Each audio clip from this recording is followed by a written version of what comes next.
When I started training to do the dragon squat, I found so many conflicting and confusing different exercises online. It was pretty overwhelming just trying to find an exercise that would get me straight to my dragon squat. And that was until I found this one video, and to this day I cannot find it, but I used the single exercise from that video for about 4 weeks and I got my dragon squat. And so that's the single exercise that I will be breaking down in this video for you. But before we get into that exercise, let's go over some prerequisites. The dragon squat is one of the most advanced calisthenic skills, rated higher than the pistol squat, the shrimp squat, and the sissy squat.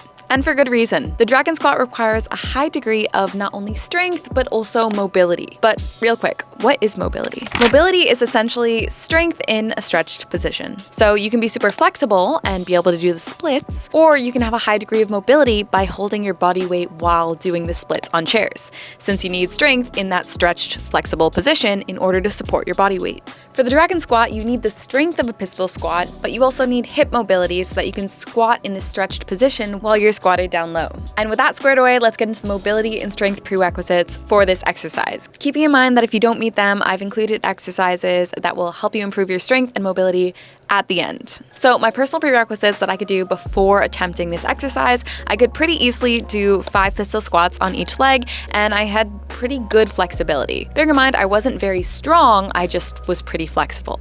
And if you aren't starting with these strength prerequisites or you aren't flexible, I've included stretches and exercises to help you get there at the end. And I'll tell you about them after I tell you about the single exercise that I implemented into my leg day routine about 2 or sometimes 3 days a week for about 4 weeks and got me my dragon squat.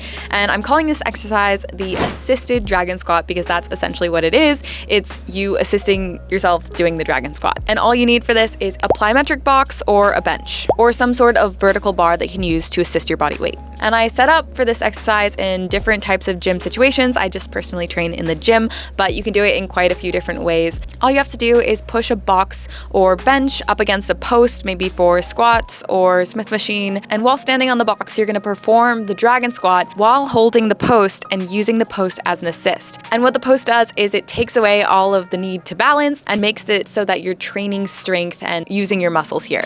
Now, bear in mind, I was very careful to only go to my personal limits. And I'm gonna give a quick warning before all the people come at me in the comments. The body is highly resilient, impressively resilient. But with any exercise, it's never good to do too much too soon. And it's really important that you know your own body's limits. You can put a lot of stress on your knees if you don't build up properly to this. The reason I was able to start with this is I already met my personal strength prerequisites, had decent flexibility, did a really thorough warm-up, and I knew my body's limits. So I was really careful to build up in this exercise and not start with like 8 assisted dragon squats, but I started with 5 really slow ones and then eventually build up over time. In order to do the assisted dragon squat, it's important to keep in mind that your knee stays in line with your ankle. You don't want your knee caving inwards. That can put extra stress on your knee. It's important that you make sure that they're both stacked over each other, they're both facing forward, and you're really feeling this exercise in your quads or in your leg muscles, not in your joints. So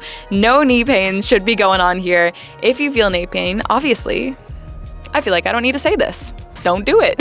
Now, talking about those prerequisites, if you're lacking flexibility, you can work on improving your flexibility with 2 different stretches, the pigeon stretch and the figure 4 stretch. For the pigeon stretch, you're gonna be starting in a tabletop position. Slide your right leg forward, placing your right shin at an angle in front of you. Your right foot should be near your left hip, and for a deeper stretch, you can make your shin parallel to the mat in front of you.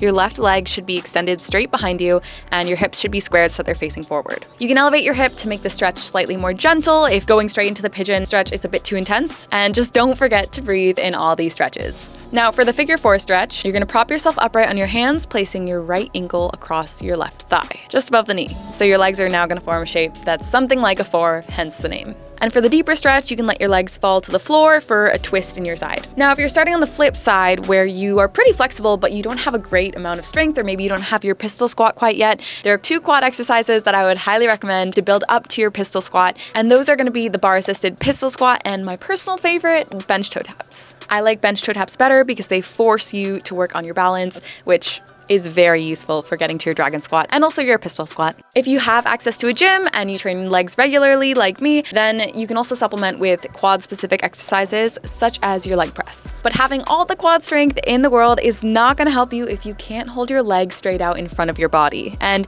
if you can't do this, then you just need to work on building up some hip flexor strength. And you can do this with different exercises such as seated straddle leg lifts, hanging leg lifts, low pistol squat holds, and low pistol squat straight leg raises. With some focus and planning, the dragon squat is a very achievable calisthenic skill. But the last thing that I would love to leave you with that was essential for me to actually get my dragon squat, that actually prevented me from getting my dragon squat the first time I attempted it in 2024, is careful programming. At the beginning of 2024, I told myself I was going to train for the dragon squat and then never did. I actually didn't train at all for it. I just assumed it would just happen, like magical fairies would gift me this ability to do the dragon squat, which obviously did not happen. So I got to the end of 24 and was like, I didn't actually train. I guess I should do that this time. So this time around with my assisted dragon squat exercise, I stayed consistent. And the one thing I did is every week I increased the number of reps that I did in my assisted dragon squat by 1. And this doesn't sound like a lot, but believe me, this feels like a big difference when you're going from 5 reps to 7 reps. It feels pretty different. And this is called progressive overload. And this is the concept that you need to challenge your muscles over time in order to continue to get stronger and build muscle. And honestly, it's super easy to get into the pattern of just winging workouts. I mean, I've 1000% been there before. That was basically me training for the dragon squat in 2024, but not anymore. So whatever you do, please make sure that you're adding in more reps so you continue to challenge yourself and make progress towards your dragon squat over time. Okay, and that's it. I hope you enjoyed this video. If you did, let me know in the comments. If you're working towards the dragon squat, please let me know in the comments so I can hype you up because I want you to get there too. And I will see you in the next video. Bye!